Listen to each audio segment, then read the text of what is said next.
sebuah terobosan peradaban umat manusia yang dapat memangkas perjalanan pelayaran Eropa, Asia, dan sebaliknya menjadi belasan hari lebih cepat. Di balik kejeniusan rekayasa teknik dan kemegahan konstruksinya menyimpan sejumlah carut-marut sosial dan isu perbudakan di dalamnya. Bersama gue Satria, mari memahami terusan Suez.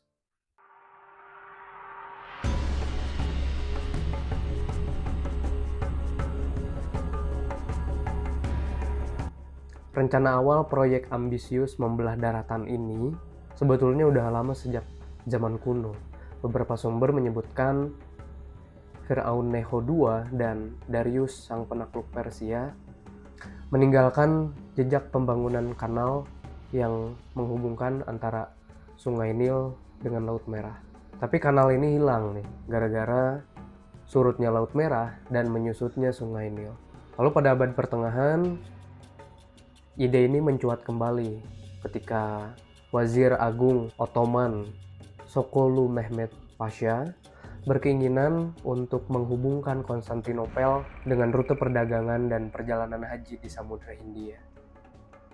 Dan juga pada akhir abad ke-18, Napoleon Bonaparte berencana menelusuri sisa-sisa saluran air kuno. Tapi rencana ini urung nih gara-gara menurut insinyurnya Napoleon, Laut Mediterania dan Laut Merah mempunyai ketinggian permukaan yang berbeda.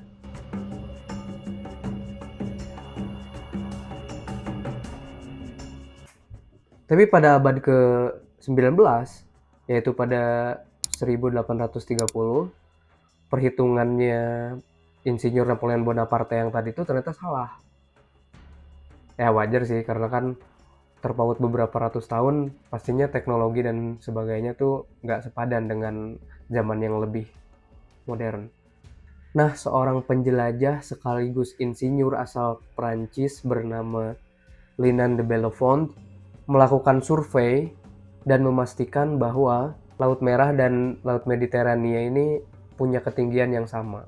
Ini berarti pembuatan kanal bisa dibangun tanpa sistem kunci dan tangga air seperti terusan Panama yang terkenal itu. Nanti kapan-kapan kita bahas lah. Nah, pada 1854, mantan konsulat Prancis untuk Kairo, yaitu Ferdinand de Lesseps, membuat kesepakatan dengan Gubernur Ottoman Said Pasha untuk membangun kanal sepanjang 160 km melintasi tanah genting Suez. Konstruksinya dimulai pada 1859 di kanal ujung paling utara. Membangun proyek ini pastinya butuh kuli yang banyak banget ya kan.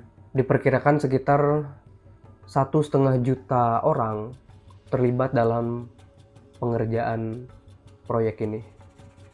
Pada masa awal pembangunan, pemerintah Mesir yang paling banyak menyuplai tenaga kerja dengan mempekerjakan masyarakat miskin dengan upah rendah di bawah intimidasi dan ancaman kekerasan. Di masa awal ini pula, puluhan ribu tenaga kerja menggunakan teknik tradisional, yaitu menggunakan skop buat menggali tanah yang menjadi bagian awal kanal. Tapi ini tentu aja nggak efektif banget ya. Bayangin aja tuh, proyek ngebelah daratan ya kan, menghubungkan Laut Mediterania dengan Laut Merah. Alatnya cuma pakai skop. Yang ada malah pada tumbang tuh. Kuli-kulinya banyak yang meninggal dunia pada saat itu. Ketambah lagi, penguasa Mesir saat itu, Ismail Pasha, melarang sistem ketenaga kerjaan yang tidak manusiawi. Ya gimana enggak, puluhan ribu korban jiwa, terutama dari kalangan pekerja Mesir, dengan kondisi brutal, menderita kelaparan, penyakit, dan kecelakaan akibat alat yang seadanya, serta lingkungan yang ekstrim.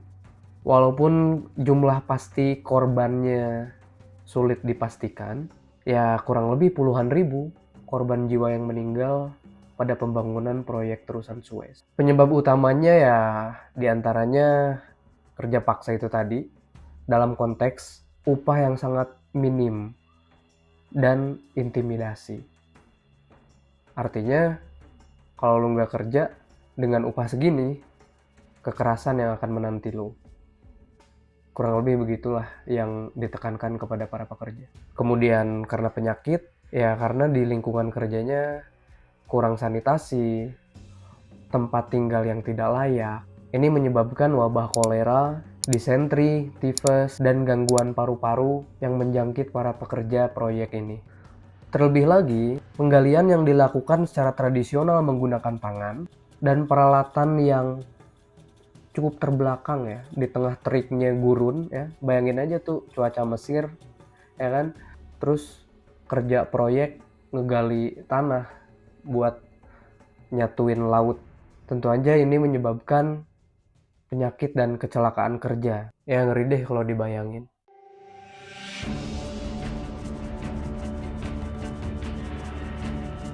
Well, pembangunan kanal ini yang mulanya direncanakan selama 6 tahun, ternyata molor menjadi 10 tahun, yaitu dimulai pada tahun 1861 dan selesai pada akhir 1869. Yang mana padahal teknik pengerjaannya udah upgrade tuh. Yang tadinya menggunakan teknik tradisional pakai skop ya, beralih ke menggunakan mesin-mesin khusus bertenaga uap yang dirancang untuk menggali kanal. Ya, tapi ternyata membelah daratan, menyatukan Laut Merah dengan Laut Mediterania itu emang gak semudah itu, men. Ya, sebagaimana kita tahu ya, terusan Suez ini adalah salah satu urat nadi utama perjalanan dunia. Oleh karena itu, kanal ini tuh sifatnya jadi rebutan banget gitu. Beberapa konflik terjadi sebelum dan setelah beroperasinya terusan Suez ini. Misalnya, sebelum beroperasi terusan Suez tuh, Mesir kala itu sedang dalam pergerakan pembebasan dari kolonialisme. Dan pasca peresmian, yaitu tahun 1915, pada Perang Dunia I, Kekaisaran Ottoman menyerang terusan Suez yang kala itu dijaga oleh Inggris dan tentara sekutu. Pada akhirnya terusan Suez ini dikelola oleh pemerintah Mesir pada saat itu, yaitu Gamal Abdel Nasser.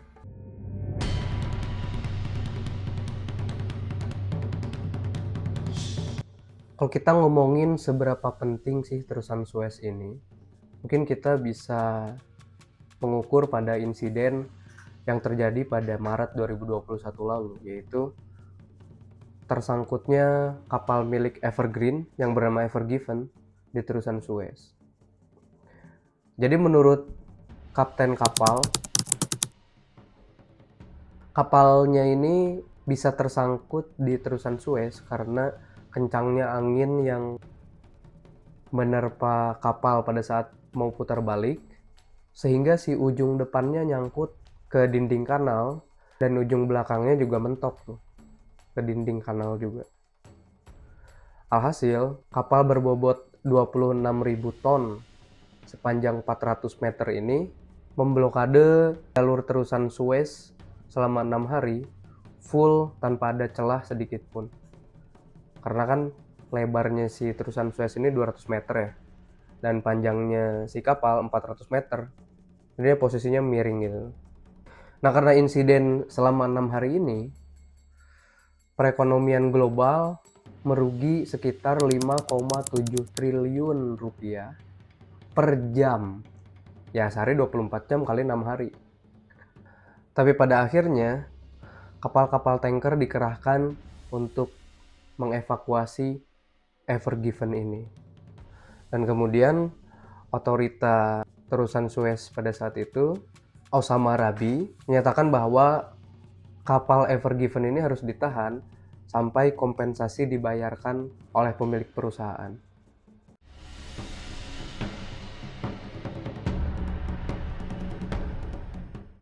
Ya, secara historis pembangunan terusan Suez ini memang menyimpan carut-marut sosial, isu perbudakan, maupun isu politik yang terkandung di dalamnya.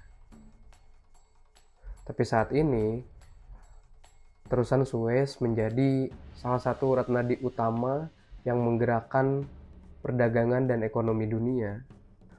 Dan semakin modernnya zaman, serta semakin meleknya masyarakat dunia akan hak-hak tenaga kerja, harapannya sih ke depan tidak ada lagi isu-isu sistem kerja yang tidak manusiawi, apalagi perbudakan. Yang seharusnya lingkungan dan dunia kerja itu dibentuk sebagaimana tujuan yang perusahaan inginkan. Segitu dulu video kali ini. Kalau kalian suka pembahasan kayak gini, feel free buat komen di bawah ya. See you again.